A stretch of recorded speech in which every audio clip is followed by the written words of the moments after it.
Hola compañeros, bienvenidos a mi video del día de hoy. Hoy vamos a hablar acerca de los hipoglucemiantes o también conocidos como antidiabéticos.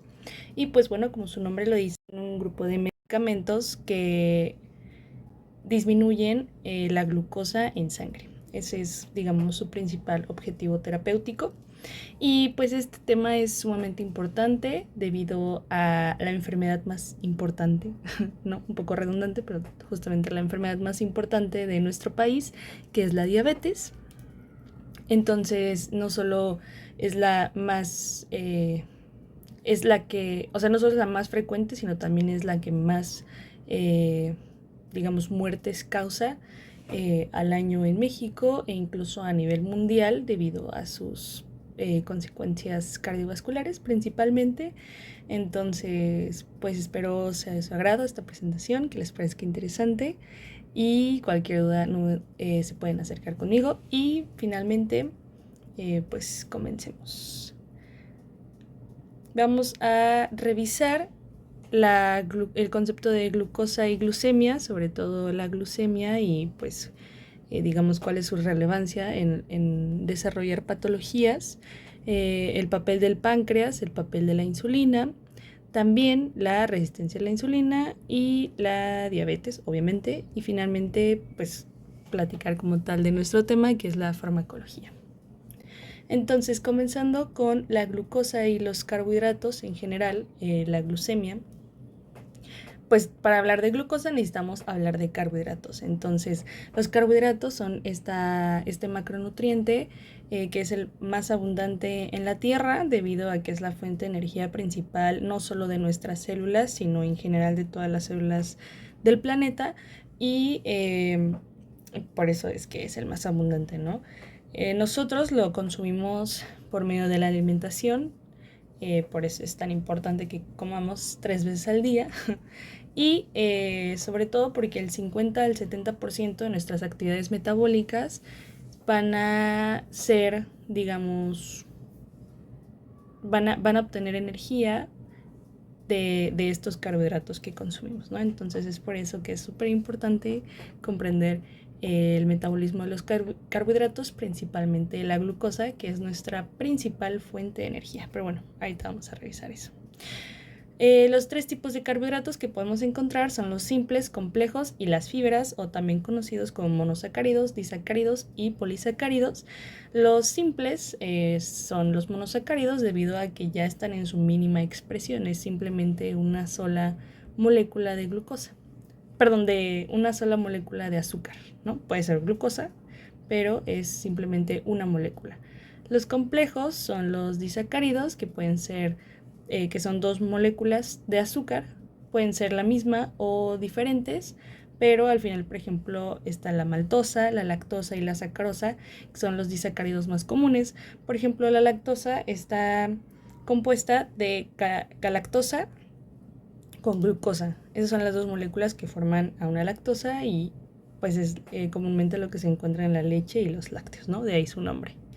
Finalmente, las fibras o polisacáridos, que son estas cadenas enormes de azúcares, como el glucógeno, o los almidones o la celulosa, que pues está muy abundante en las verduras, principalmente en los tubérculos como la papa, y en las pastas. Continuando, ahora sí vamos a hablar acerca de la glucosa.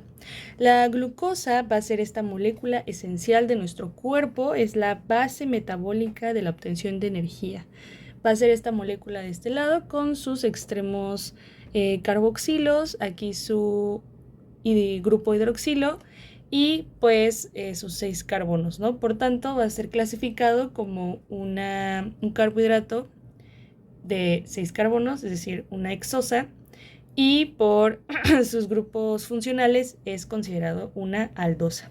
Aquí podemos ver su estructura molecular y pues bueno, esta va a ser la molécula de fuente de energía más eficiente, pero también cumple otras funciones, tanto estructurales como digamos de señalización, principalmente justamente porque forma parte de la estructura de los receptores y del líquido extracelular, siendo por ejemplo, las glicoproteínas, los protoglucanos, que van a estar justamente en este líquido extracelular. También los complejos de adhesión molecular, forman parte de los receptores, como bien mencionaba, y también, por ejemplo, es precursor de moléculas como el glucógeno y las pentosas, que son utilizadas para formar los nucleótidos de los ácidos nucleicos, ¿no? Entonces, pues vaya, sus funciones no son solo ser una fuente de energía, sin embargo, esa sí es la más importante, incluso la que está relacionada con la patología de esta presentación, ¿no? Continuando, vamos a revisar rápidamente cómo es que la glucosa pasa por nuestro cuerpo y cómo es que es utilizada. Van a ser 3 pasos: la digestión, la absorción y el transporte. La digestión va a hacer toda esta parte de la degradación de los carbohidratos, ¿no? Es decir, tanto si consumimos un monosacárido como si consumimos polisacáridos, se va a hacer una digestión para que todos al final sean monosacáridos, ¿no? Es decir, moléculas simples que puedan entrar a las células fácilmente. Entonces, la digestión se va a realizar en 3 lugares: en la boca, en el estómago y en el intestino delgado. En la boca va a ser el 5%, el 5% de los carbohidratos que consumimos se degradan ahí por medio de la amilasa salival. El 40% de los carbohidratos que consumimos se digieren con los ácidos gástricos, con el jugo gástrico del estómago, y finalmente el 55% restante de los carbohidratos se degradan en el intestino, sobre todo el intestino delgado, por medio del resto de las enzimas que provienen del jugo, bueno, del jugo pancreático, de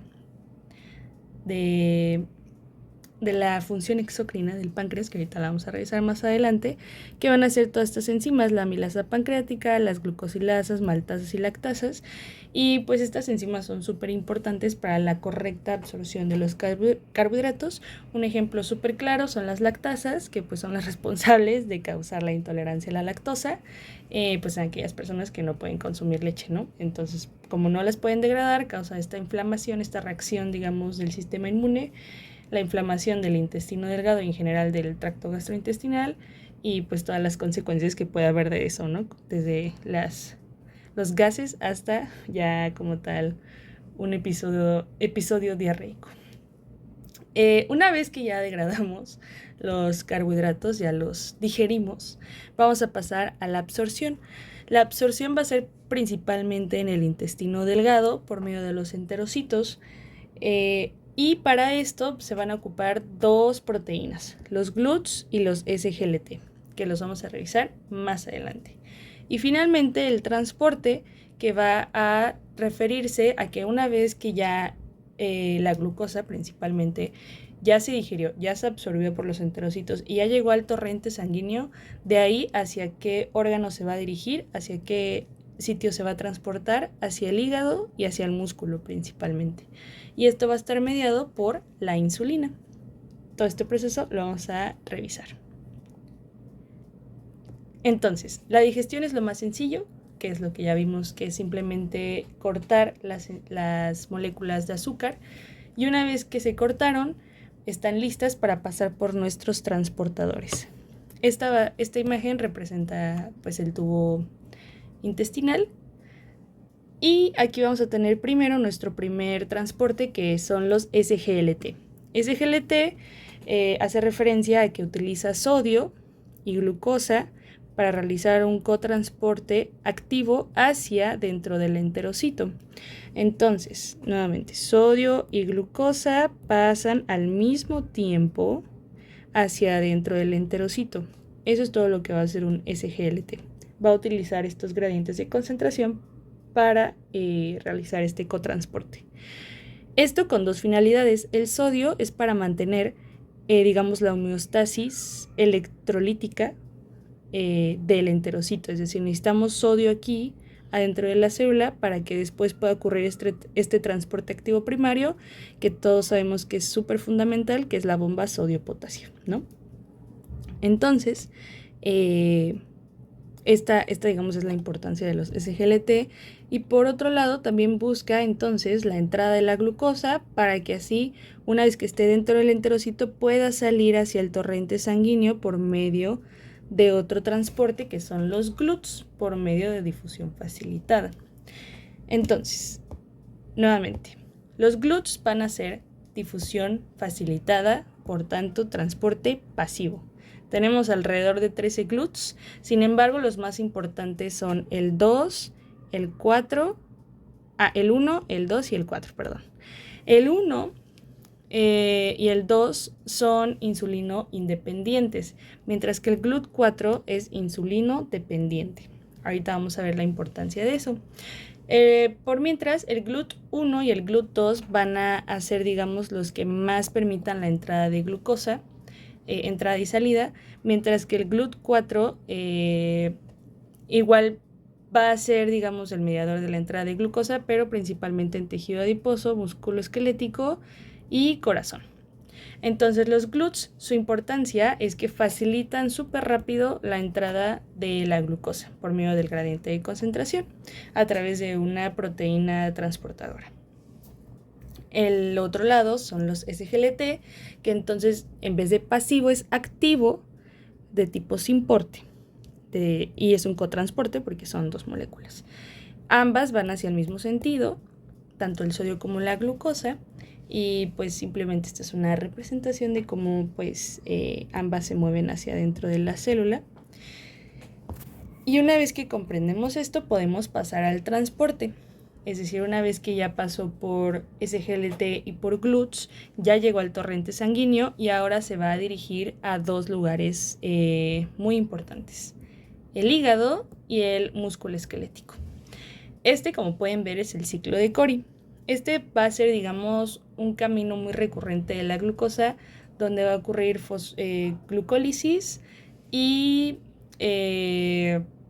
gluconeogénesis. Entonces, este, digamos, es el paso de la glucosa, tanto como guardarla hacia sacarla a torrente sanguíneo. Como pueden ver, se guarda, ya sea en hígado o en músculo esquelético, o sale a torrente sanguíneo por medio también del ácido láctico y del ácido pirúvico. Ahora, una vez que comprendemos el paso de la glucosa a través del cuerpo, podemos entender el concepto de glucemia. La glucemia va a ser entonces esta concentración que ya entró a torrente sanguíneo, y vamos a tener dos tipos: la basal y la postprandial, ya que va a ser muy diferente, digamos, la cantidad de glucosa que hay cuando no hemos comido nada a la cantidad de glucosa que hay cuando recién acabamos de comer. Entonces la basal es alrededor de 70 a 90 miligramos sobre decilitro. Algunas guías consideran hasta 100, sin embargo yo me quedaría más con el de 70 a 90. Y el postprandial va a ser menor a 140 miligramos sobre decilitro, y esto va a hablar de una correcta, digamos, regulación de la glucosa a nivel sistémico. Entonces, ¿esto por qué es importante? Porque la glucosa es una molécula tóxica si se encuentra en el torrente sanguíneo a niveles superiores a los que acabamos de observar, por 4 motivos: porque causan estrés oxidativo, inflamación, daño vascular y disfunción celular. Esto debido a todas estas acciones moleculares que podemos ver aquí, que primero es la vía de los polioles. Simplemente habla de que la glucosa, al estar libre, se oxida y se transforma en sorbitol, lo que va a causar una disminución de NADPH, disminución de glutatión y aumento de estrés oxidativo. Es decir, dentro de la célula va a haber mayor cantidad de ROS, de especies reactivas de oxígeno, y eso pues entonces va a causar mucho daño celular e incluso empieza a, digamos, lastimar a las células. Después están los productos de glicosilación avanzada. Por la misma razón de que hay mucha glucosa en el torrente, la glucosa se empieza a unir a diferentes proteínas y lípidos que también están dentro del torrente sanguíneo, por ejemplo la hemoglobina. De ahí que la hemoglobina glicosilada sea un indicador de un buen o mal control de la glucosa en sangre. Efectos de que la glucosa se pegue a estas proteínas o lípidos, pues va a ser la rigidez vascular, la inflamación, fibrosis y daño estructural, porque se está pegando a cosas a las cuales no se debería pegar, ¿no? Entonces afecta su función, sobre todo, por ejemplo, el endotelio es una de las principales células que se ve afectada por la glucosa en sangre. Además, la activación de la PKC, que va a causar vasoconstricción y la liberación de citocinas, por tanto más promoción del estado proinflamatorio y por tanto, como mencionaba, justo daños a los vasos y a la barrera endotelial. Finalmente, las vías de las exosaminas, que son responsables de las modificaciones posttraduccionales anómalas y por tanto hay más expresión de genes proinflamatorios. Entonces, en general, estas dos primeras son las más importantes, digamos, consecuencias de la glucotoxicidad: el estrés oxidativo, que causa daño a las células, y la inflamación, que también va a causar daño a las células, ¿no? Principalmente a las células vasculares de nuestro cuerpo. Entonces, una vez comprendido cómo la glucosa se transporta a nuestro cuerpo, podemos entender mejor este diagrama donde tenemos la glucosa proveniente de nuestros alimentos y la glucosa que proviene de nuestros almacenes de glucosa, principalmente el hígado. Entonces, estas dos fuentes de glucosa nos van a permitir tener niveles glucémicos, que el nivel glucémico nos va a indicar a diferentes órganos, principalmente al páncreas, que la glucosa debe ahora entrar a las células y no quedarse en el torrente sanguíneo para no causar glucotoxicidad. Y una vez que se le indica la glucosa que entra a la célula, pasa al estado de glucólisis, a Krebs, y finalmente podemos tener un metabolismo y una obtención de ATP, y pues nuestras células pueden ser felices y cumplir sus funciones, ¿no? Entonces, continuando, vamos a tener a nuestro amiguísimo el páncreas, que va a ser un órgano retroperitoneal que, como vimos, cumple la función de indicar la entrada de la glucosa hacia las células. Obviamente tiene otras funciones, de hecho tiene dos: la exocrina y la endocrina. Y la exocrina es lo que mencionábamos hace rato de las células, de las enzimas que degradan a los carbohidratos, como la amilasa pancreática, las lactasas, maltasas, etc. Estos jugos pancreáticos van a ser liberados por el conducto pancreático hacia la primera porción del duodeno, y pues finalmente degradar el alimento que consumamos por ahí. Estos jugos pancreáticos van a estar sintetizados por las células de los ductos y acinos del páncreas. Es decir, el páncreas tiene tres estructuras. Dos, digamos que tiene dos: los acinos y los islotes pancreáticos. Los acinos van a cumplir la función exócrina, mientras que la endocrina van a ser las hormonas y por tanto van a estar, esta función va a estar mediada por los islotes pancreáticos. Entonces, continuando con esto, nuestras hormonas sabemos que son la insulina y el glucagón principalmente. Sin embargo, en esta diapositiva podemos ver que son un poquito más. Sin embargo, esas dos son las más importantes. Ahora nos vamos a enfocar en la función endocrina. Como podemos ver, aquí están los acinos pancreáticos. Estas son las que van a sintetizar nuestras enzimas de los jugos pancreáticos, que es la función exócrina. Y estos acinos rodean a los islotes, que los islotes van a hacer la función endocrina. Para cumplir su función endocrina van a tener diferentes tipos de células. Las que más nos importan de esta diapositiva son estas, la alfa y la beta, que la alfa libera glucagón y la beta libera insulina. El 70% de las células del islote pancreático son células beta, el 10% son alfa y alrededor del 10 al 20%. Entonces, sabemos que la insulina la vamos a revisar más adelante. El glucagón, más bien, quisiera mencionarles que entonces el glucagón es esta hormona que nos indica que no hay, más bien, tenemos entonces las células delta, las alfa, beta, delta, epsilon y las células PP. Una disculpa la confusión. Las células alfa, glucagón, beta, insulina, delta, somatostatina, epsilon, grelina, y células PP, el polipéptido pancreático. Solo quería mencionar, antes de la confusión, que todo esto, como pueden ver, tiene que ver con el metabolismo, con la regulación de la alimentación, la regulación de la satisfacción de que ya uno se siente lleno. Y entonces es por eso, digamos, la relevancia del páncreas a nivel, digamos, metabólico, ¿no? Entonces, una vez que ya revisamos que las células alfa son glucagón y las células beta insulina, vamos a revisar lo que es la insulina. La insulina va a ser esta hormona anabólica, es decir, estimula los procesos de síntesis, de crecimiento, de mitosis, por ejemplo.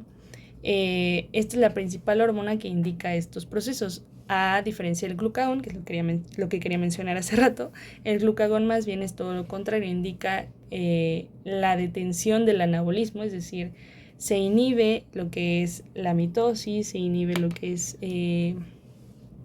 digamos, actividades no esenciales como el metabolismo, debido a que generalmente es en periodos de ayuno o en periodos de lucha o huida, ¿no?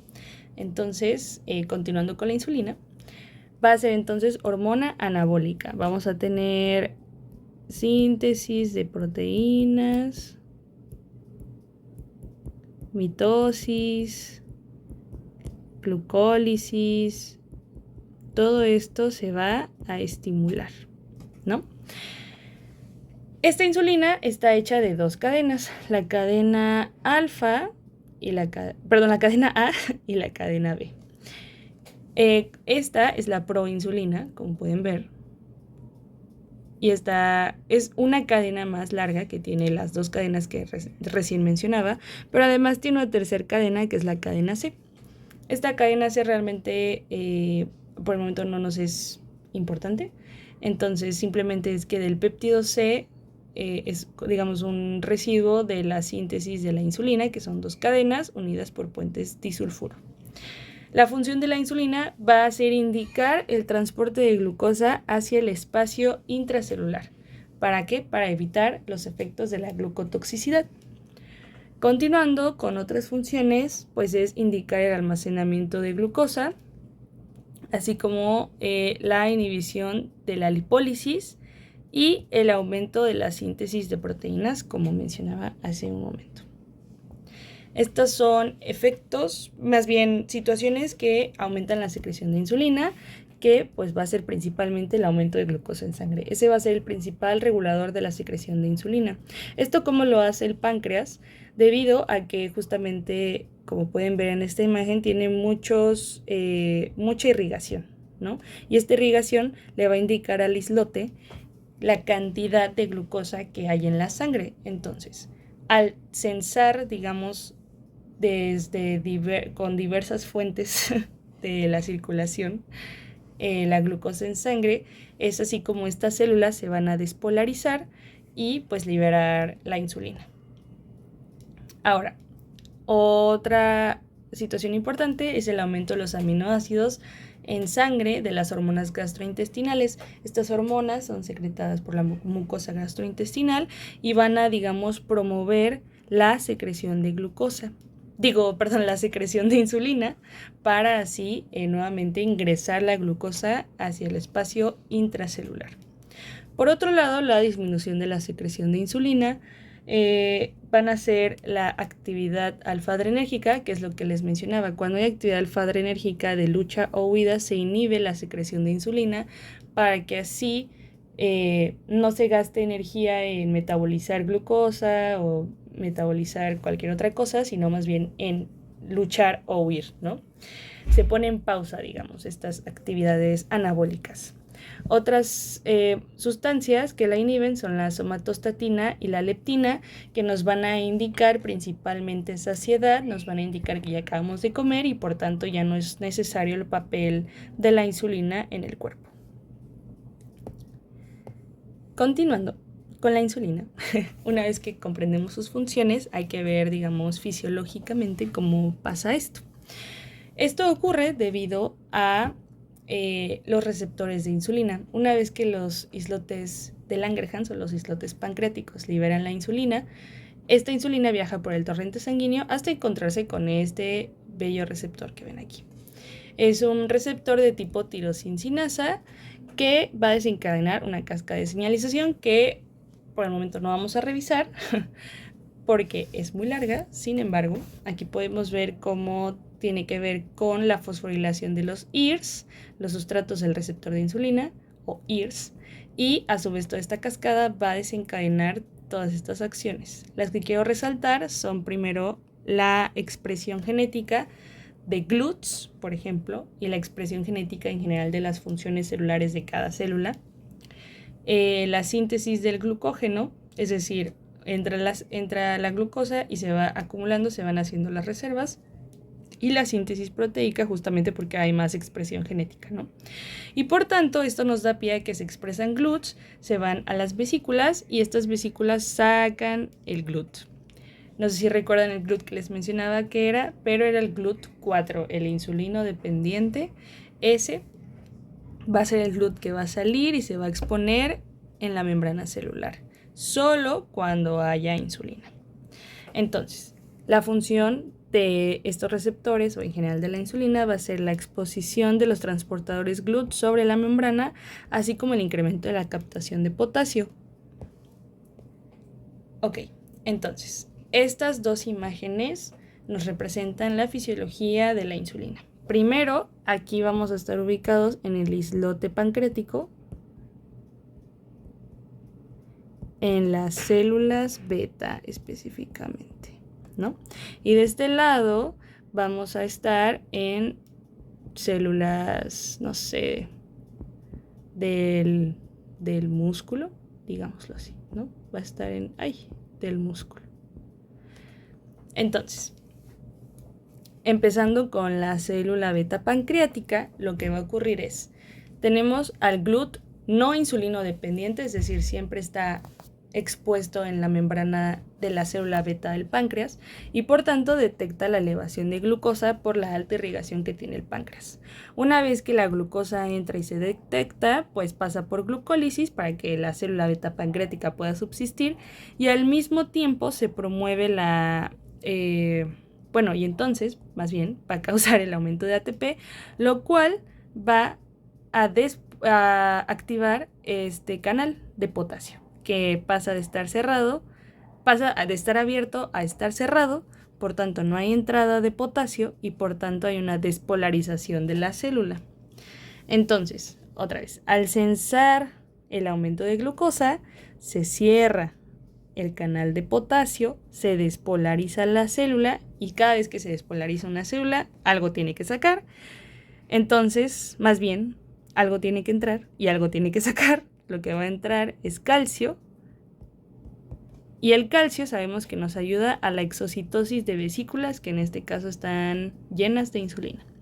Entonces, una vez que se liberó la insulina, pasamos de este lado, donde llega a su receptor de insulina, se fosforila cruzadamente, se activa la cascada de los ERS, fosforila, y llegamos a nuestra vesícula llena de GLUTs que salen a la membrana para captar glucosa y por tanto disminuir la glicemia o glucemia, ¿no? Al mismo tiempo, como pueden ver, la fosforilación de esta enzima va a causar que de este lado haya disminución del AMP cíclico y por tanto un aumento de las actividades, así también como la activación de fosfatasas que nos van a fosforilar enzimas responsables de la lipólisis y de la gluconeogénesis, es decir, responsables de generar glucosa y de degradar lípidos para generar glucosa, para generar energía. Y como ahorita tenemos suficiente fuente de energía de glucosa, pues no nos interesa crear nueva glucosa ni nos interesa degradar lípidos para generar glucosa. Por tanto, esta vía nos va a entonces causar la entrada de glucosa y al mismo tiempo inhibir la gluconeogénesis e inhibir la lipólisis. Esta es otra imagen que es exactamente lo mismo, solo para, digamos, que ustedes tengan diferentes opciones. Aquí está la célula beta del páncreas y aquí es la célula del músculo esquelético, que habíamos dicho que ese era el ejemplo. Y entonces en la célula beta se detecta la glucosa por medio de GLUT2. Y entonces también va a causar la despolarización porque se cierra el canal de potasio, y entonces entra sodio, entra calcio y el calcio nos va a ayudar a expulsar la vesícula llena de insulina.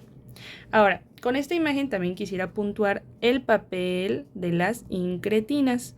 Ahorita vamos a revisar qué son, pero como pueden ver, las incretinas van a tener un papel regulador, digamos, estimulante para que salgan las vesículas de insulina.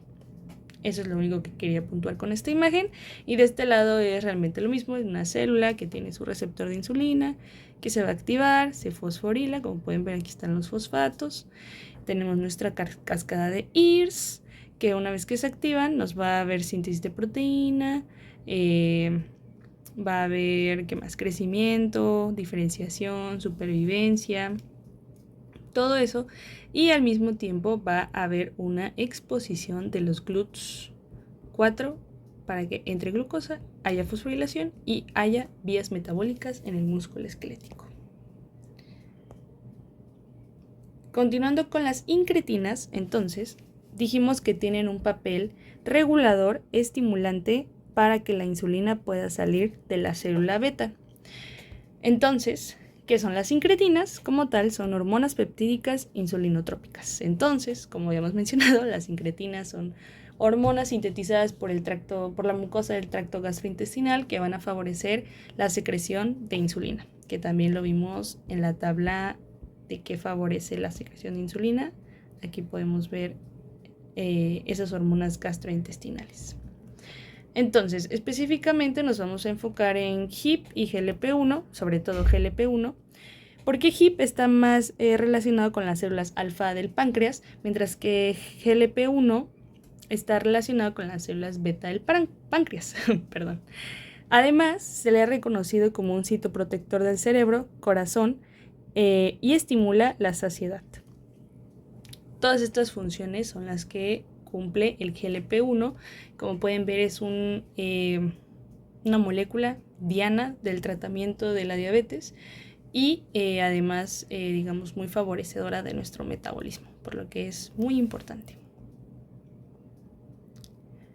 Este es un resumen de lo que acabamos de ver, de todo lo que es la ingesta, digestión, absorción y transporte de la glucosa.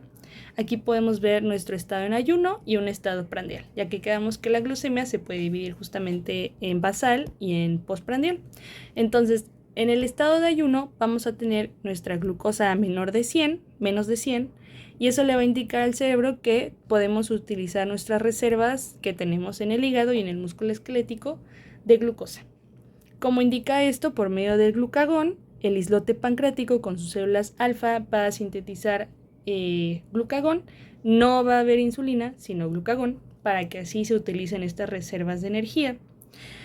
Además, como no hay insulina, eso le indica al tejido adiposo que secrete, que degrade sus ácidos grasos para que así pueda haber glucosa, más glucosa de la que tienen en las reservas, y por tanto vamos a tener glucosa proveniente del hígado por medio de gluconeogénesis, músculo esquelético, y también glucosa proveniente, energía más bien proveniente del tejido adiposo por los ácidos grasos, debido a que no hay insulina. No hay insulina porque no hemos comido, ¿no? Después el estado prandial, que es cuando ya comimos. Aquí tenemos nuestro tracto gastrointestinal, tenemos nuestros carbohidratos de la dieta, y eso le va a indicar fuertemente al cerebro que tenemos niveles elevados de glucosa. Y entonces, ¿qué va a hacer? Le va a decir al hígado y al músculo esquelético que no hagan más glucosa, que no hagan glucosa, que tenemos suficiente energía. ¿Y cómo le indica eso? Por la insulina que va a secretar el páncreas.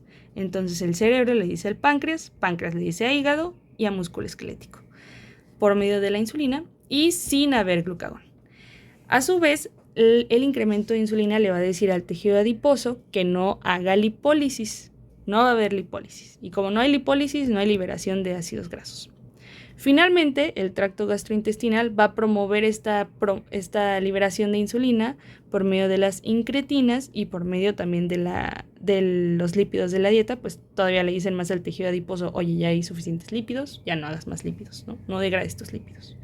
E incluso los lípidos de la dieta pues se van al tejido adiposo, ¿no? A seguir siendo esa grasita que tenemos.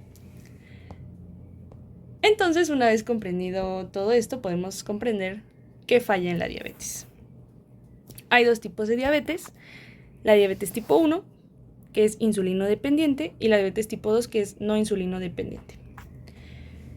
O bueno, así es como se les conoce, ¿no? La diabetes tipo 1 puede tener diferentes orígenes, sin embargo, todo ocurre debido a la falta de secreción de insulina por las células del páncreas. Es decir, no hay quien secrete insulina, no hay.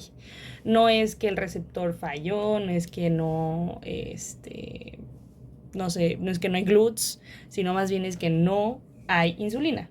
No hay quien la sintetice. Y en la diabetes tipo 2 más bien es que hay una disminución de la sensibilidad de la insulina.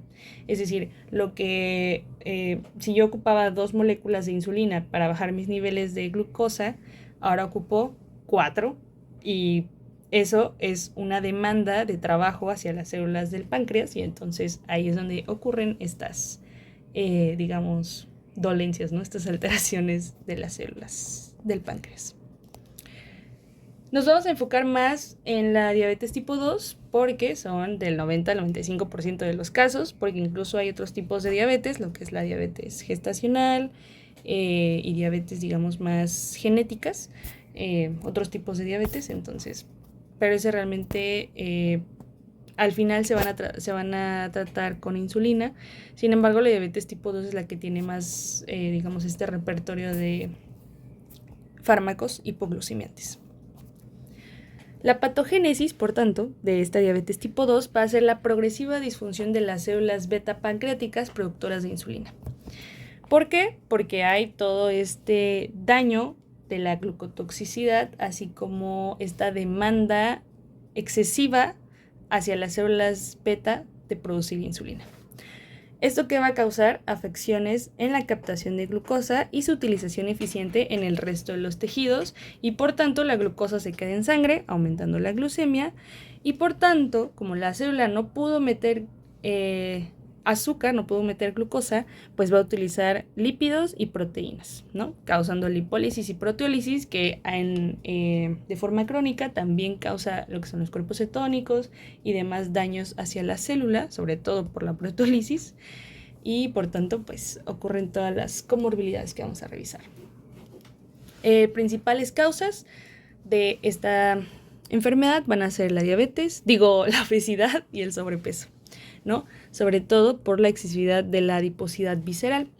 Puede ser también por un exceso de glucocorticoides, como mencioné, esta diabetes gestacional, y demás mutaciones genéticas, pero principalmente la obesidad y el sobrepeso van a ser la principal causa. Entonces, todo comienza, antes de que te dé diabetes, todo va a comenzar con la resistencia a la insulina. ¿Por qué se da la resistencia a la insulina? Ya quedamos que por el sobrepeso y la obesidad. ¿Pero qué va a causar el sobrepeso y la obesidad? Va a causar que la cantidad de azúcares que tú estás consumiendo sea tan exagerada que el cuerpo no logra compensar, a menos de que el páncreas trabaje al 2000%.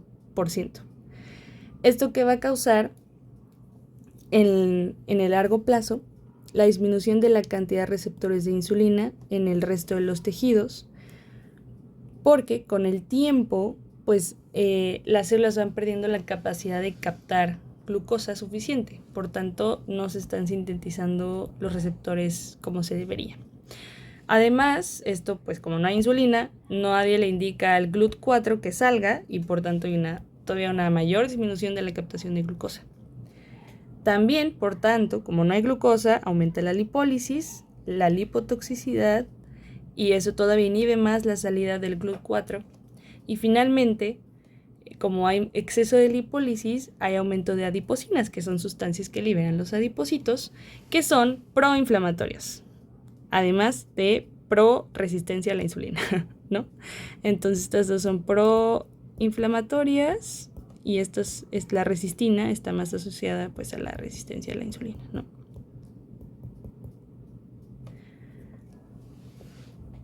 Entonces, aquí podemos ver justamente las vías de señalización afectadas en la resistencia a la insulina que llevan a la disfunción de la célula beta.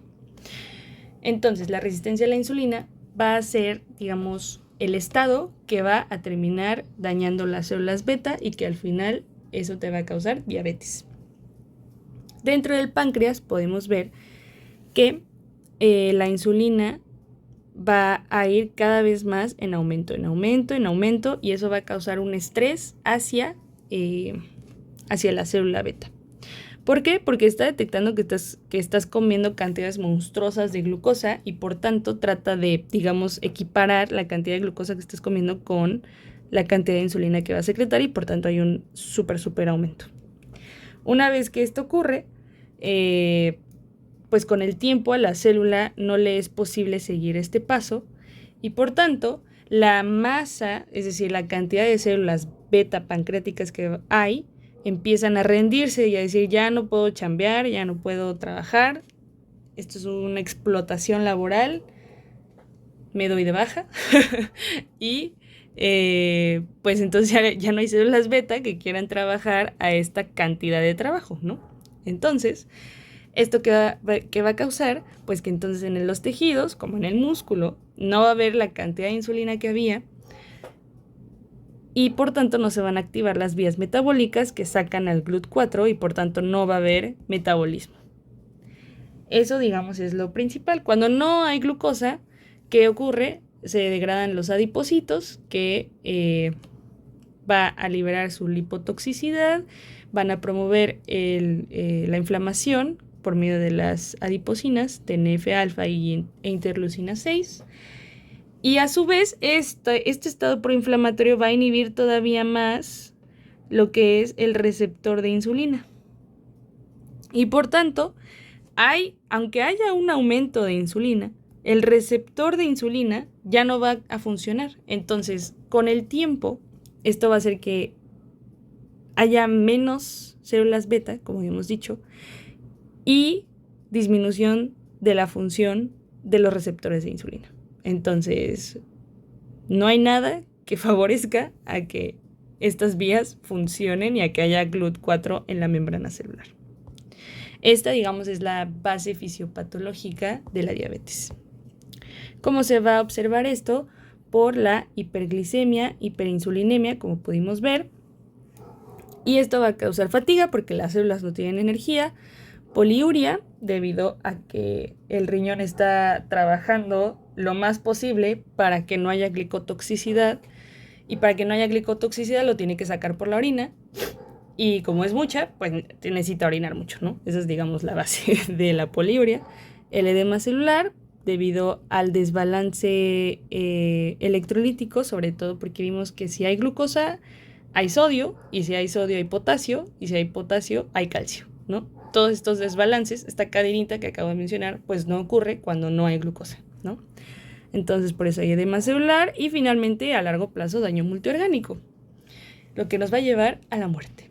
Pero bueno, primero estamos en síntomas, ¿no? Antes de llegar a eso. Además, podemos ver aquí una tablita que nos puede ayudar a diferenciar el diagnóstico de la diabetes tipo 1 y la diabetes tipo 2. Porque la tipo 1 generalmente es a edades más tempranas que la tipo 2, sin embargo, con las dietas que llevamos últimamente, cada vez se va reduciendo más la edad de la presentación de la diabetes tipo 2, pero bueno, hasta ahora todavía se mantiene arriba de los 30 años. La tipo 1 no necesariamente va con una obesidad visceral, pero también viceversa, la tipo 2 no necesariamente va con una obesidad visceral. Pero generalmente sí es por la obesidad, como acabamos de ver, ¿no?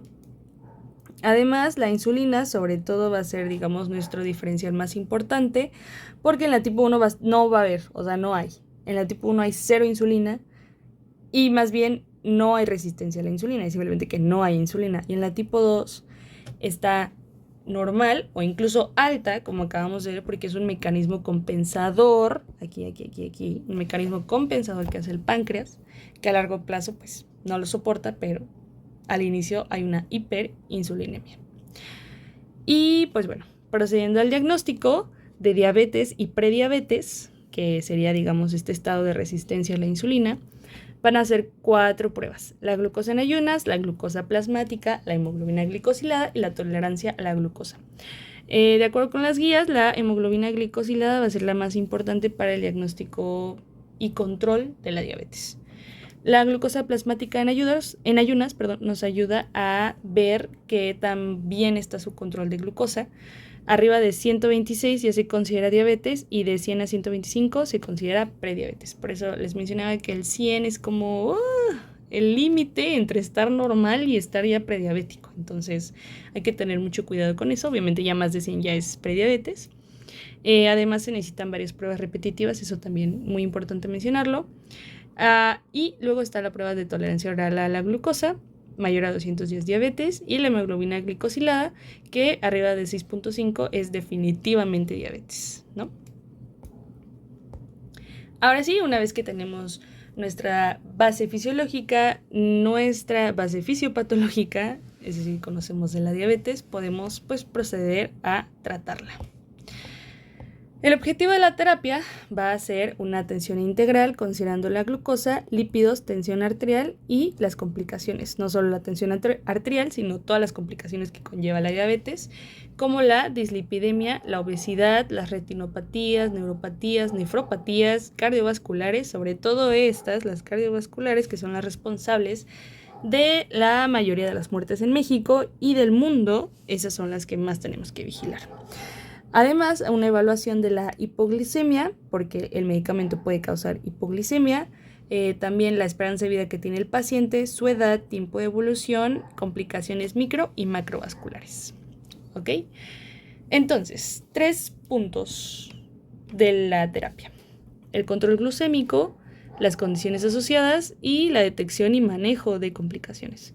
Para el control glucémico vamos a tener la dieta, el ejercicio y la medicación.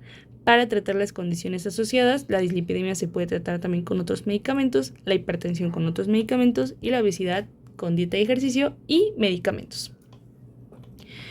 Y finalmente, pues la detección oportuna de estas enfermedades, siempre revisando el ojo, el riñón, el cerebro y el corazón, ¿no? Un punto clave del tratamiento a la par del control glucémico es la pérdida de peso. No, ya que esto nos va a favorecer más de un 15%, nos favorece a disminuir el riesgo de mortalidad. O sea, tan solo con perder del 5 al 10% de tu peso, por ejemplo, pesas 100 kilos y tu 10% pues son 10, ¿no? Y entonces, con que bajes 10 kilos, reduces tu riesgo de mortalidad un 15%. Entonces, pues súper importante para la protección de salud de los pacientes. Los medicamentos que vamos a utilizar para tratar la diabetes van a ser la insulina y los antidiabéticos o hipoglucemiantes, como había mencionado, o también conocidos como no insulínicos, ¿no? Primero vamos a ver la clasificación de estos medicamentos. La insulina se clasifica en acción corta, muy rápida, prolongada y muy prolongada. La insulina va a ser el primer y básicamente único tratamiento de la diabetes tipo 1, y todo depende, digamos, del esquema que el paciente quiera seguir. El de acción corta va a tener una duración alrededor de 3 a 6 horas, el de acción prolongada hasta 24 horas y las de muy prolongada unas 42 horas. Entonces, la insulina se utiliza siguiendo, digamos, el esquema fisiológico del cuerpo, que es la insulina basal y los picos de insulina, con base a las 3 veces que consumimos en el día. En teoría deberíamos seguir ese esquema, sin embargo, pues las de acción prolongada justamente buscan que, además de suplir, digamos, la parte basal, pues pueda soportar los picos de glucemia. Y pues bueno, eso es más para pacientes, como mencionaba, de diabetes tipo 1. Los factores que afectan la absorción de este medicamento van a ser el sitio de la inyección. Se recomienda principalmente en el abdomen, en el brazo o en el muslo. el flujo sanguíneo del paciente, que bueno, eso no se puede cambiar mucho. Si el paciente fuma, porque sabemos que afecta la circulación, por tanto no debe de fumar la paciente o el paciente. También el volumen y la concentración de la insulina, la profundidad a la cual es aplicada, ya que la muscular es más rápida y la subcutánea es más lenta. Sin embargo, se recomienda un poquito más la subcutánea justamente para asimilar más el mecanismo fisiológico de la insulina, ¿no? Normalmente. Se recomienda aplicar en el abdomen en la mañana y que se rote el sitio de aplicación, es decir, está el ombligo y se va aplicando, digamos, en diferentes zonas, o también ya acabaste de dar la vuelta, pues ahora vete al brazo, o luego vete a la pierna, o sea, al muslo, y luego vete al otro brazo y luego a la otra pierna, y así sucesivamente, ya que vamos a ver que una de las complicaciones, ¿dónde están? Aquí, va a ser la lipoatrofia o lipohipertrofia o lipodistrofia, o sea, en general va a haber anormalidades en la estructura de los lípidos del cuerpo, de la grasa del cuerpo, y por tanto puede haber deformidades en la superficie corporal. Los usos terapéuticos de la insulina están indicados en la diabetes tipo 1 y en complicaciones asociadas a la diabetes, como la cetoacidosis diabética. Ahora, para la diabetes tipo 2 sí está recomendado también. Sin embargo, las guías indican que solo está indicado, un poco redundante, una disculpa, pero bueno, se indica solo cuando no está adecuadamente controlado con la dieta y los hipoglucemiantes orales. Además, está indicado en la hiperpotasemia, pues cuando ya presentan sus complicaciones de hiperpotasemia. Y sin embargo, esto ya se está buscando cambiar un poco. Vamos a ver que la insulina con el tiempo va a tomar más relevancia como primera línea de tratamiento para la diabetes tipo 2, sobre todo en México. Continuando con las contraindicaciones, va a ser la hipersensibilidad de la insulina, que también esto no se presenta frecuentemente debido a que ya no se utiliza insulina de cerdo, sino ya se utiliza, digamos, más similar a la de los humanos. Pero bueno, en caso de que se presente una alergia, pues se debe de dejar este tratamiento. También en caso de diarrea, gastroparesia, obstrucción intestinal, disfunción hepática o disfunción renal, ya que por ahí se metaboliza, y también pues porque pues, estas son situaciones que la insulina va a favorecer más la diarrea y la gastroparesia y la obstrucción intestinal. Efectos adversos puede ser el aumento de peso debido a que el cuerpo está absorbiendo bien la glucosa, reacciones alérgicas como mencionábamos, y las alteraciones de la composición estructural de la grasa que revisamos hace un momento. Una vez que terminamos de revisar el tratamiento de insulina, vamos a los no insulínicos o los orales. Vamos a tener estos 5 grupos principales: los que favorecen la secreción de insulina, los que favorecen la sensibilidad a la insulina, los inhibidores de la absorción de carbohidratos, los análogos de incretinas y los favorecedores de la excreción renal de glucosa. Entonces, vamos a empezar con los secretores de insulina. Es decir, estos dos grupos, las sulfonilureas y las glinidas, van a favorecer la secreción de insulina. Empezando con las sulfonilureas, el mecanismo de acción es a través de la modulación de los canales de potasio que despolarizan la membrana y que a su vez secretan insulina. Es decir, nos vamos a regresar a nuestra imagen de la célula beta del páncreas. Aquí vemos que una vez que la glucosa es detectada, entra por el GLUT2 y produce ATP, lo que va a hacer, va a fomentar que este canal ya no saque potasio, sino que lo cierre. Y eso va a despolarizar la membrana para que entre calcio y el calcio saque la insulina. Eso, digamos, es de forma normal. Y entonces lo que busca hacer este medicamento, va a ser favorecer esta modulación del canal de potasio para que haya más secreción de insulina, es decir, lo va a cerrar todavía más, por así decirlo. ¿no? Y entonces, pues los niveles bajos de glucemia persisten. Van a haber 3 generaciones, la tercera es la más usada. Tenemos la clorpropamida, tolbutamina, tolasamida, gliburida, glipizida, glimiperida, y pues la glimiperida es la más utilizada de este grupo. Hablando de su metabolismo, va a pasar en general por el tracto gastrointestinal y va a ser excretada por los riñones. Se va a unir a la albúmina, eso es, digamos, parte de su metabolismo. Va a tener un tiempo de vida corto, de 3 a 5 horas, con un efecto de 2 a 24 horas, por lo que solo se administra una vez al día. Después pasamos con las meglitinidas, que también van a ser moduladores del canal de potasio, favoreciendo la secreción de insulina. Sin embargo, este grupo crónicamente pierde su efecto secretágogo, o sea, es decir, con el tiempo deja de producir, o sea, deja de favorecer la secreción de insulina. Sin embargo, los niveles bajos de glucemia persisten, por lo que aún sigue siendo un buen grupo farmacológico, por así decirlo.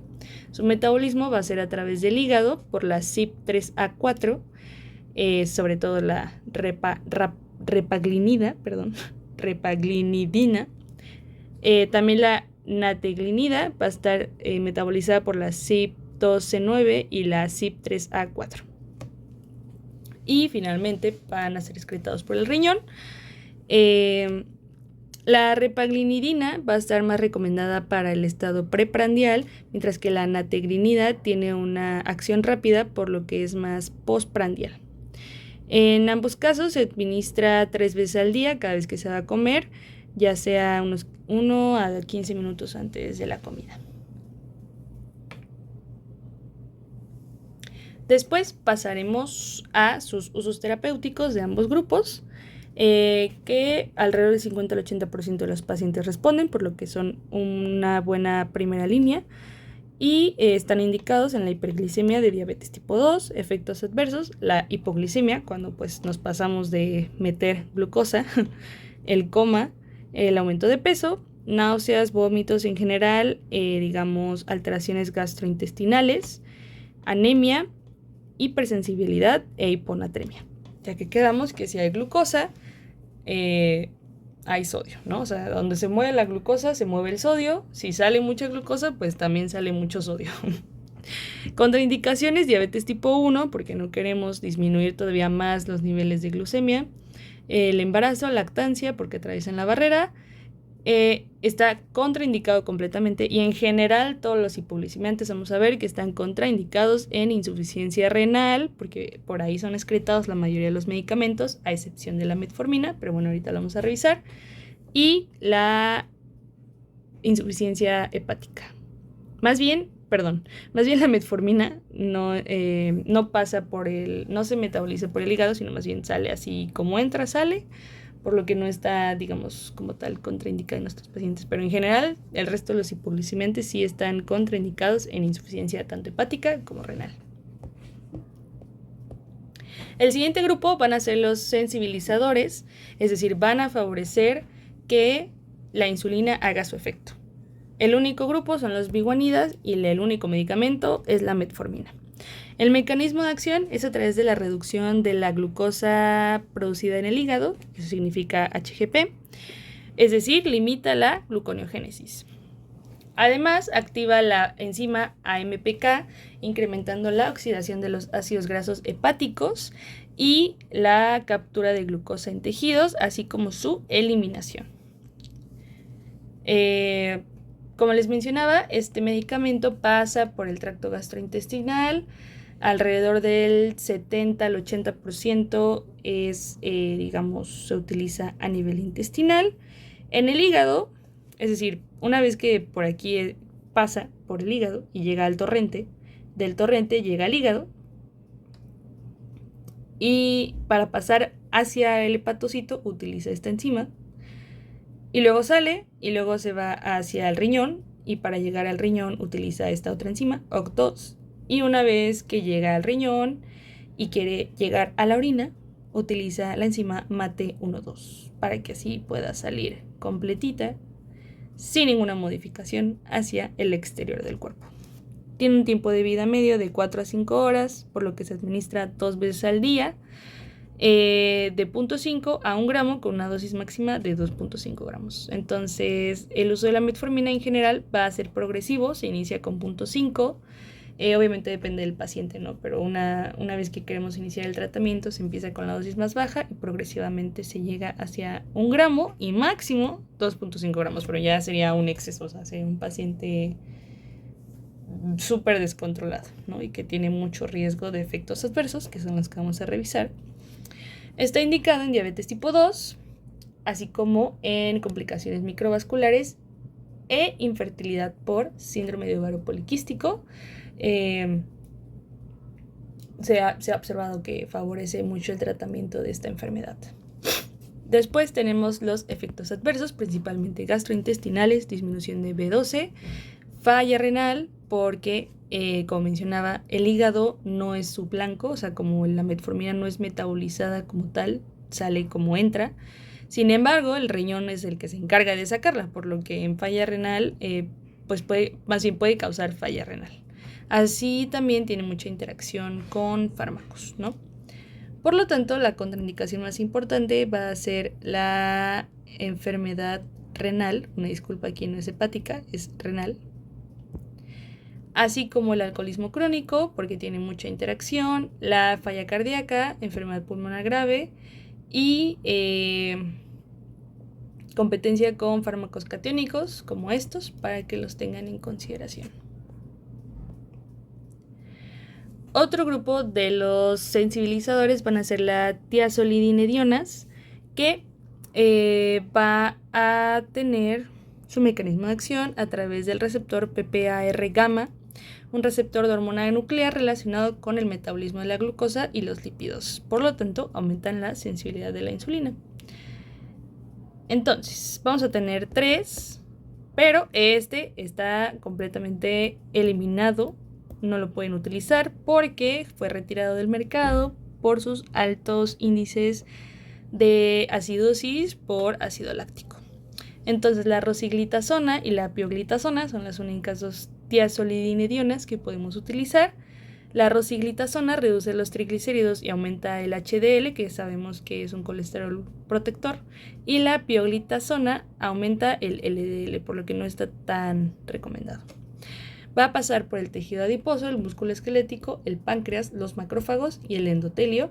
Aquí, en todos estos tejidos va a tener un efecto, digamos, estos efectos que mencioné anteriormente. Y reduce alrededor del 30 al 50% de la glucemia, con un efecto promedio de 1 a 3 meses, es decir, tiene un efecto súper tardado. O sea, para que veas los efectos de este medicamento, tienen que pasar de 1 a 3 meses. Tiene un tiempo vida de 2 a 3 horas, pero solo se consumen una vez al día. Alrededor de 4 gramos la rosiglitazona y dosis máxima de 8, mientras que la pioglitazona de 15 a 30 miligramos con una dosis máxima de 45 miligramos. Sus usos terapéuticos, nuevamente, control glucémico de diabetes tipo 2. Efectos adversos, la ganancia de peso. Podemos ver que en la mayoría de los hipoglucemiantes va a haber ganancia de peso, pero no en todos. Por ejemplo, en la metformina no hay ganancia de peso. El edema, la reducción del hematocrito, y se ha llegado a relacionar con la falla cardíaca debido a que se reporta una expansión del volumen del plasma. Contraindicaciones, entonces, pues es la falla cardíaca descompensada y la enfermedad hepática. Nuestro siguiente grupo son los inhibidores de la alfa-glucosidasa. Aquí ya vamos a hablar más de lo que fue la absorción de más bien la digestión y la absorción de los carbohidratos. ¿Por qué? Porque vamos a inhibir a la alfa-glucosidasa, ¿no? Entonces se reduce la absorción intestinal del almidón, la dextrina y los disacáridos al inhibir a la alfa-glucosidasa del intestino, además de que estos medicamentos tienen como segundo efecto el aumento de la secreción del GLP-1, que quedamos que favorece a la saciedad, favorece el metabolismo y es citoprotector. Entonces, este es un fármaco que son de las primera línea de diabetes. Entonces, tenemos a la carbosa, al miglitol y a la apoglibose. se administran una vez al día, acarbosa 25, miglitol 50 y biglivose 100 miligramos antes de comer. Son completamente metabolizados y excretados por el riñón. Por tanto, se imaginarán que su contraindicación principal es la falla renal. Sus usos terapéuticos son el suplemento dietético y ejercicio en diabetes tipo 2, que no alcanzan metas glucémicas, efectos adversos, mala absorción del colon, flatulencias, diarrea, todos estos efectos gastrointestinales, así como hipersensibilidad, ¿no? También. Nuestro siguiente grupo van a ser los análogos de las incretinas. Recordemos que las incretinas son estas hormonas de la mucosa gastrointestinal que nos ayudan a incrementar la secreción de insulina.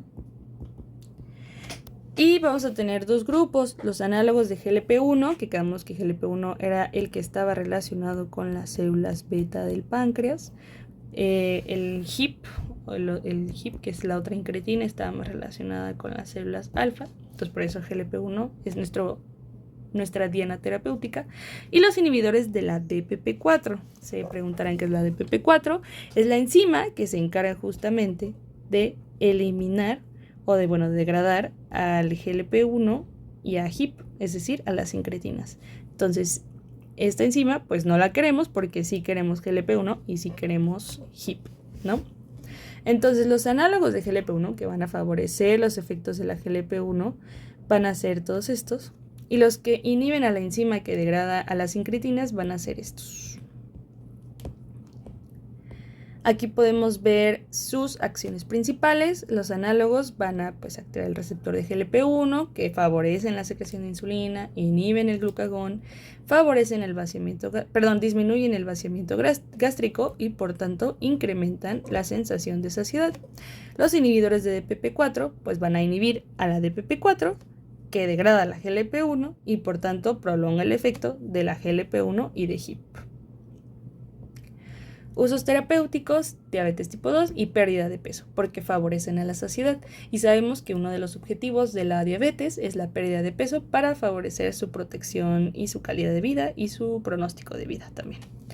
Efectos adversos de la GLP-1 en general son gastrointestinales. El más importante es la pancreatitis, y el de la DPP-4, infecciones respiratorias y dolor articular.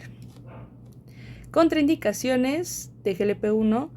El carcinoma medular, tiroideo y pancreatitis, claramente, porque si ya favorece la pancreatitis, pues no queremos favorecer la pancreatitis, ¿no? DPP-4 se necesita precaución en la insuficiencia renal debido a que por ahí es excretado. Ahora, de estos fármacos podemos ver que estas son sus dosis y estos son sus metabolismos en general. Entonces, como pueden ver, la exenatida y sitagliptina, que son exenatida y sitagliptina, van a ser renales, por eso está contraindicado en insuficiencia renal. Y también mucho cuidado con la insuficiencia hepática. Nuestro siguiente grupo van a ser los favorecedores de la excreción renal de glucosa. Aquí vamos a estar más hablando, ya pasamos por los tejidos periféricos, ya pasamos por el intestino donde ocurre la absorción. Aquí vamos a pasar hasta el riñón, que es donde se excreta la glucosa, más bien donde se reabsorbe glucosa. Cuando la glucosa está elevada en la sangre, hay hiperglicemia. Va a pasar sí o sí por el riñón, y el riñón lo que va a buscar es que se mantenga la mayor cantidad de glucosa dentro del cuerpo. ¿Por qué? Porque es nuestra principal fuente de energía, es la única razón. Sin embargo, en el caso de la hiperglicemia descontrolada, no nos favorece esta situación, por lo que entonces vamos a decirle al riñón, ya no reabsorbas glucosa, sino excreta glucosa, ¿no? Entonces, ¿cómo hacen esto? Porque reducen su capacidad de reabsorción a través de la inhibición del SGLT2. Como sabemos, el SGLT es un transportador de glucosa. A este grupo también se le conoce como glifosinas y van a ser estos tres de aquí. Su tiempo medio de vida son 12 horas, por lo que se administra una vez al día. La canaglifosina 100 a 300 miligramos, dapaglifosina 5 a 10, empaglifosina 10 a 25 y generalmente se administran en conjunto con la metformina o con inhibidores de DPP4. Su excreción es completamente renal porque pues ese es su órgano diana, por así decirlo. Y básicamente va a actuar en el túbulo proximal. Tenemos a nuestra nefrona y nuestra túbulo proximal, asa distal colector. Y entonces el SGLT está aquí. Y en este transportador es donde va a actuar para que entonces ya no recapture la glucosa y toda pase por el riñón hasta ser excretada por la orina. Por tanto, puede ser normal, digamos, que se presente glucosa en la sangre cuando se utiliza este tipo de medicamentos. Su uso terapéutico es en diabetes tipo 2 para pérdida de peso porque estamos favoreciendo que no se reabsorba la glucosa, así como la disminución de la presión arterial. Porque si se va la glucosa, se va el sodio y el sodio jala agua. Entonces, pues al jalar agua va a disminuir la volemia y por tanto disminuye la presión arterial. Efectos adversos: favorece las infecciones de vías urinarias, favorece las infecciones micóticas genitales, va a haber un aumento de la diuresis y puede haber hipotensión. Y en el caso de la canaglifosina hay riesgo de amputación. No tengo idea de por qué, pero hay riesgo de amputación. Las contraindicaciones entonces van a ser la hipotensión y la falla renal, fase 3, porque pues esa es la diana terapéutica. Esos serían todos nuestros grupos de hipoglucemiantes. Aquí pueden ver una tabla del Goodman, no en muy buena calidad, pero si la quieren ver en buena calidad está en el Goodman. Y podemos ver nuestra dosis diaria con una duración de sus efectos. Y de este lado podemos ver nuestro diagrama de flujo para realizar correctamente el tratamiento a nuestro paciente. Primero, una vez que ya diagnosticamos con diabetes tipo 2, al evaluar la hemoglobina glicosilada, se debe dar una educación integral sobre la diabetes, una terapia de nutrición, la promoción de la actividad física y metformina. Este va a ser nuestro primer medicamento, nuestra primera línea, el primer medicamento que vamos a dar, metformina. En conjunto siempre con esta educación, esta terapia nutricional y esta actividad física. Y siempre se va a estar reevaluando la hemoglobina glicosilada. Y con base en este valor de la hemoglobina glicosilada vamos a tomar las decisiones de continuar progresando el tratamiento. Si vemos que sigue sin estar controlado, se debe dar metformina con un segundo agente de todos los que acabamos de ver, el que tú quieras. Generalmente son las sulfonilureas o los inhibidores de la DPP4. Y nuevamente se continúa también con la terapia de nutrición, la actividad física y la educación sobre diabetes. Si sigue, se reevalúa y sigue sin controlarse, se da metformina más 2 medicamentos, es decir, en total 3 medicamentos, o finalmente se pasa al tratamiento de la insulina. Ahora, en este paso es al que me refiero, que se probablemente cambie en un futuro donde la insulina sea nuestra primera línea, ya que para todo esto debieron haber pasado aproximadamente de 3 a 5 años. Y generalmente una vez que diagnosticamos la diabetes ya hay más o menos 10 años de progreso y alrededor del 50% de la masa pancreática, es decir, de las células beta, pues ya se murieron, ya no están, ya pasaron a otra vida. Entonces, pues todavía tenemos 10 años antes, más los 5 que me tardé de todo esto y que sigue sin estar controlado, porque si sigo progresando es porque no está controlado. Esto nos va a favorecer a que presenten comorbilidades como la retinopatía, el pie diabético, predisposición a infecciones como neumonía, etcétera, etcétera. Todas las comorbilidades que conocemos de diabetes, pues van a ser muchísimo más fácil que se presenten y ya va a ser muy tarde y no importa todo el caminito que recorrimos, por lo que se yo predigo el futuro, donde la insulina va a pasar a ser un medicamento de primera línea, ¿no? Para ambos tipos de diabetes. Además, pues como aquí dice, se debe hacer exámenes constantemente justamente para detectar oportunamente las comorbilidades comunes de la diabetes. Aquí igual les presento una tabla de muy baja calidad donde vemos los diferentes grupos que acabamos de ver y sus características de cada uno. La metformina es la primera línea debido a que reduce del 1 al 2%, como pueden ver es de las que más reducen la hemoglobina glicosilada y también tiene un riesgo de hipoglucemia bajo, no hay un efecto sobre el peso o lo reduce incluso, y tiene un efecto citoprotector en el corazón. Es por esto que es la primera línea principalmente en el tratamiento de la diabetes, pero también tenemos todas estas opciones. Por ejemplo, los inhibidores de SGLT2 y los agonistas de GLP-1. Para concluir, este diagrama me gusta concluir con los diagramas donde podemos visualizar dónde hacen los efectos cada medicamento que revisamos.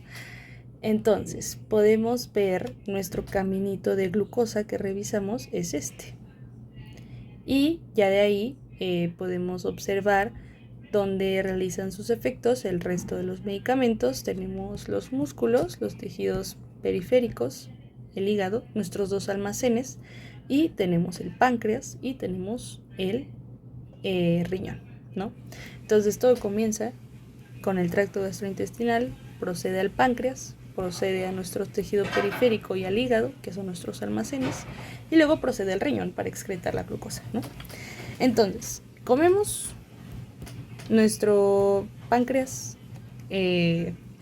más bien, nuestra mucosa gastrointestinal secreta incretinas, y aquí es donde entra nuestro primer medicamento, que son los inhibidores de la ADPP4, para que no inhiba, la inhibimos, más bien para que inhiba a la ADPP4 y entonces no hay degradación de GLP-1 ni de HIP.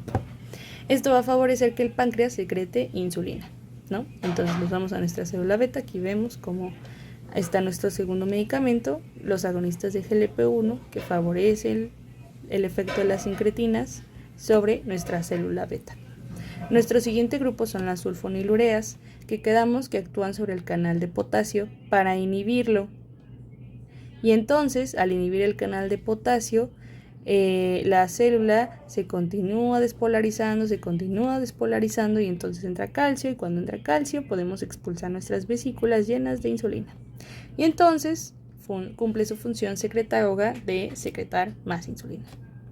Continuando con nuestro caminito, tenemos aquí otro medicamento que es esta es la insulina endógena, más bien tenemos aquí la insulina exógena, que aquí es donde actuaría, digamos, la insulina para aumentar la captación de glucosa en el tejido periférico. Y entonces la insulina exógena va a favorecer la cascada de fosforilación para poder exponer el GLUT4, que es insulino dependiente. En el músculo podemos ver, y en el hígado también, podemos ver a las biguanidas, que quedamos que el único fármaco de las biguanidas es la metformina, para favorecer la función del receptor de insulina y por tanto favorecer la exposición del GLUT4 y favorecer que disminuya la hipoglucemia. Del otro lado, en el hígado, quedamos que entraba al hígado a través de OCT1 para así inhibir todo lo que es la producción de glucosa del hígado, es decir, no hay gluconeogénesis, no hay producción de glucosa hepática, no hay, ¿ok? Esa es la función de la metformina a nivel del hígado. Después, una vez que ya logramos inhibir la glucosa del hígado, ya favorecimos la entrada de glucosa al músculo, ya favorecimos que haya insulina suficiente en el tejido, pues vamos a tener todavía un poco de glucosa, ¿no? Tal vez. Y entonces, vamos a pasar al riñón, donde, en teoría, si todavía queda glucosa en el torrente sanguíneo, se va a reabsorber por medio del riñón, de las células del riñón, para que así pase nuevamente al torrente, y eso lo hace a través de un de un SGLT y de un GLUT. Pero nos vamos a enfocar en el SGLT, que al pasar la glucosa por aquí, entra con el sodio y demás, pero por medio del inhibidor del SGLT2, no hay SGLT2, no hay paso de glucosa y por tanto la glucosa sigue en el túbulo renal para pasar a ser excretado por la orina, aumentando la diuresis. Y entonces así es como podemos observar a grandes rasgos cómo funcionan los fármacos para prevenir la diabetes. Tenemos páncreas en célula beta, músculo, hígado y riñón, ¿ok? E insulina, que actúa en todo. Y pues bueno, eso sería todo. Espero haya quedado súper claro y les agradezco mucho su atención.